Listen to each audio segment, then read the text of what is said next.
Hey folks, it's time to take a look at the Dark Eldar Voidraven Bomber. I've been putting this off for a while, mostly because I wanted to have a few games with it and get a good feel for how the bomber works.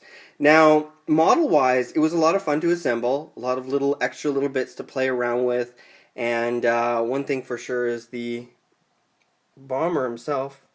He's got a cool little setup in there where he can actually he's got a little HUD and everything, so it's pretty neat.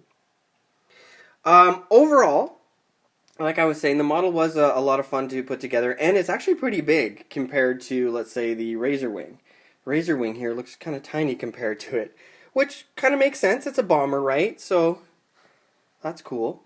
Now, I did find this a little strange, bizarre. I don't know. I didn't quite understand it. But when you take a look at the back end of the bomber, it just kind of ends. And what I mean by that, if you take a look at the back end of the Razorwing, you've got this neat little bit that comes out, and it just kind of feels like it's completed. Whereas this one, not so much. So, I don't know. Personal preference, I suppose. Talking about the actual bomber in gameplay itself, you start off with 2 Void Lances and a Mine. So, the Void Lances are very, very nice for taking out vehicles and maybe even flyers, and the Mine is something I just have not had any luck with. It's a one-shot deal, large blast, and just doesn't do what I kind of would like it to do. Maybe I just have bad rolls, I can't hit anything with it, but just haven't had much luck.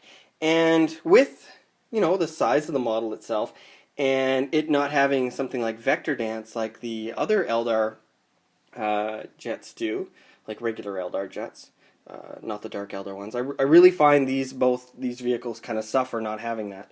But I guess they're just all crazy and just like to go fast, and that's why they have Supersonic, which gives them the ability to go flat out up to 36 inches. But keep in mind, I don't think you can actually go flat out off the table. So it's great for repositioning, but you're not able to kind of do that last-ditch effort to get off the table and get out of the way after, maybe dropping a bomb or something. So keep that in mind. But with that said, overall, I do kind of like it. It is a neat aspect to my army, and I do like having aircraft. Now, you do have the ability to put on some missiles, too, and that's where I find the Razorwing really shines, is the missiles, going on and firing a ton of missiles and wiping out infantry, which is really cool. Now, the bomber itself, with those missiles, you can have various different ones, upgrading to either 4 Shatterfield missiles. You can go with 2 Shatterfield missiles and 2 Implosion missiles, or you can go with 4 Implosion missiles. So you're also able to kind of change the Void Lances and pick up some Dark Scythes too, if you prefer. You can also put Night Shields on this thing, so it's not too bad. But again, with all those different upgrades, it gets really expensive.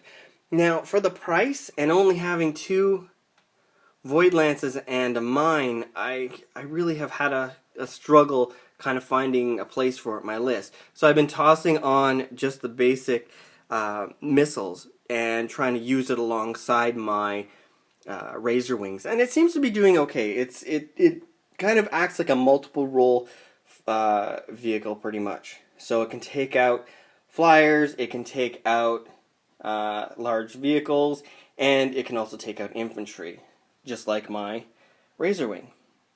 So that's my thoughts and kind of impressions of this model and how it works on the table. So really, not having Vector Dance makes the Dark Eldar jets a little trickier to use if you're very used to having that extra little ability to kind of zip around the table. But they are fantastic models. They're a lot of fun to put together, and they're pretty imposing on the table with all the little spiky bits.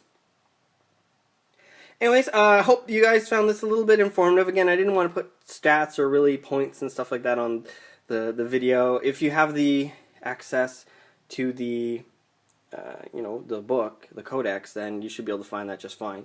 But yeah, really overall, I find it's a little expensive, but it does have a role in an army, and it can be a little fun to play too, and pretty imposing when it's on the table. So many blades. Anyways, with that said, I will talk to you guys later. Bye now.